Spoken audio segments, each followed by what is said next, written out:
Hi, my name's Nick Hounsfield and I'm founder of The Wave. We're really excited to be bringing forwards our solar array, battery storage and this incredible smart flower.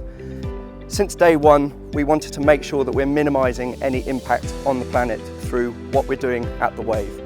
That means making sure that we're drawing our energy through renewable energy sources, and the fact that we've been able to do this with the help of South Gloucestershire Council is a dream come true. We're really delighted to be able to support The Wave in their transition to a net zero facility here.